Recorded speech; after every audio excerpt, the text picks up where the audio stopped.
I've just gone out of the cinema and seen a movie called The Enforcer, which came out on January 6th. So I'm a little bit late to the party with this one. But this is already one of the worst movies of the year. And at least one of the worst movies in January. Yeah, I'm going to take a big dump on this movie. Stick around and find out my thoughts.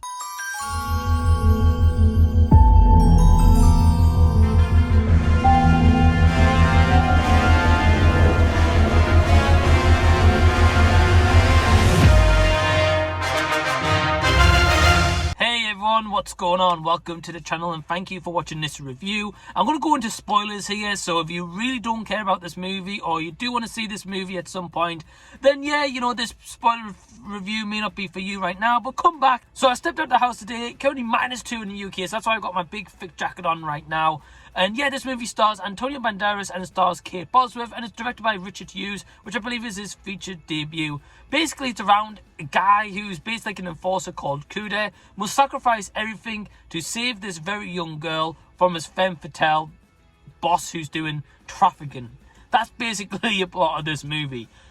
This movie, guys, I've got one small positive with it, and then the rest is absolutely negative for this movie. The small positive that I've got is the blood that they use in terms of like an action scene of someone gets shot by a gun, for example.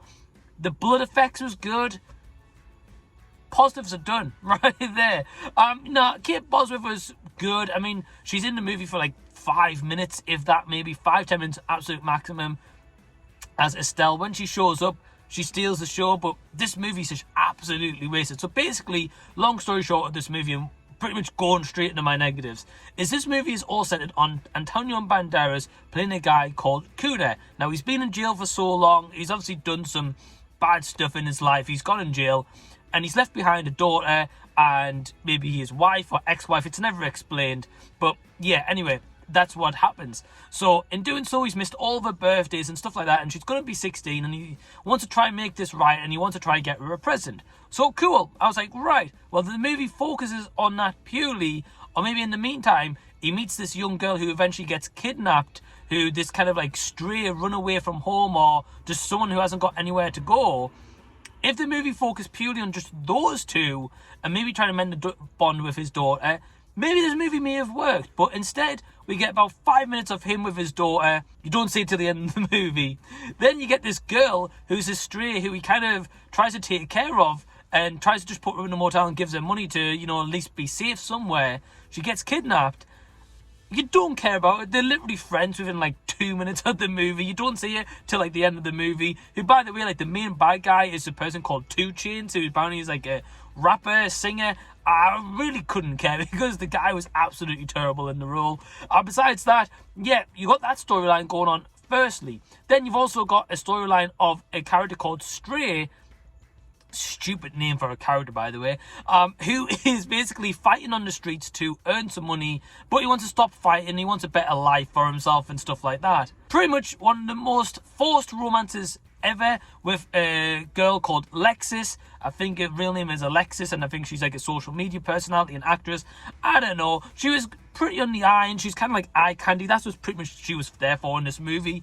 But yeah, he meets her. He also wants to have a better life for himself. He finds out he's good with cars, although he fixes one car, like a little starter, and that was it. I was like, you've got to be surely better than that to be like a mechanic on a car. But nonetheless, I thought, right, let's carry on with the movie. So then the whole thing around it is Antonio Banderas' character of Cuda has got to kind of take this stray under his wing, and, you know, kind of like, because of the boss, Kate Bosworth has told him to do so, and because of that, you get this whole story arc of them two trying to bond. You don't feel the bond with each other. They have a moment at the end where, spoiler, Cuda dies, and you're meant to feel like really sorry for them. You really don't care about that moment whatsoever. There's nothing likable about it at all in this movie. Stray, terrible character. The actor, Mojean, Aria, I believe it's called. It's not to say that he's a bad actor or anything. Dialogue, terrible. Script, awful. I've seen better in the Asylum movies, and that's saying something.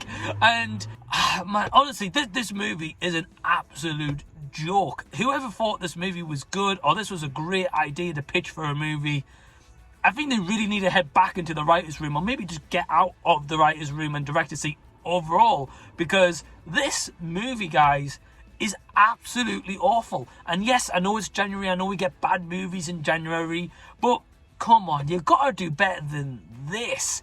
This is kind of what you would find in the bottom of a toilet. It's that bad. Antonio Banderas, very generic. It seems like he walked on the set here for a payday. He got that and then he thought, right, bye-bye, see you later. This movie, I can't recommend it whatsoever. I can't even really give it any praise whatsoever. There's about 4 or 5 different storylines here. They're all underdeveloped. They all get maybe about 10-15 minutes screen time for each kind of storyline to try wrap this story up.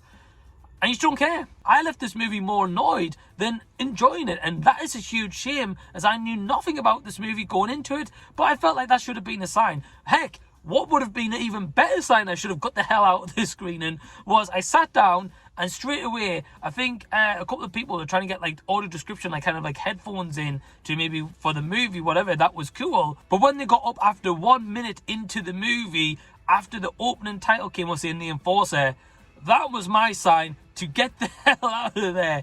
Yeah, this movie, guys, my score for it is half a star out of 5. Have you seen The Enforcer? Are you going to go check it out? Leave any and all comments down below so we can continue the discussion down there. I'd love to know your thoughts if you've seen this movie and if you actually even enjoyed this movie.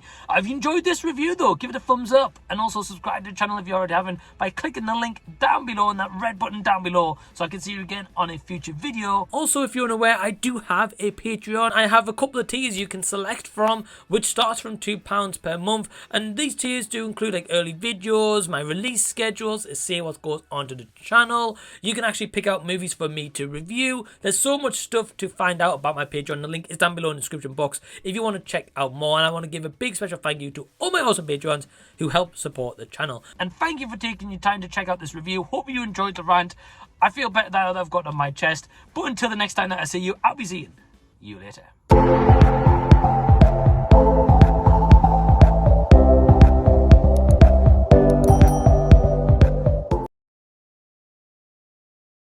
And come check out my thoughts.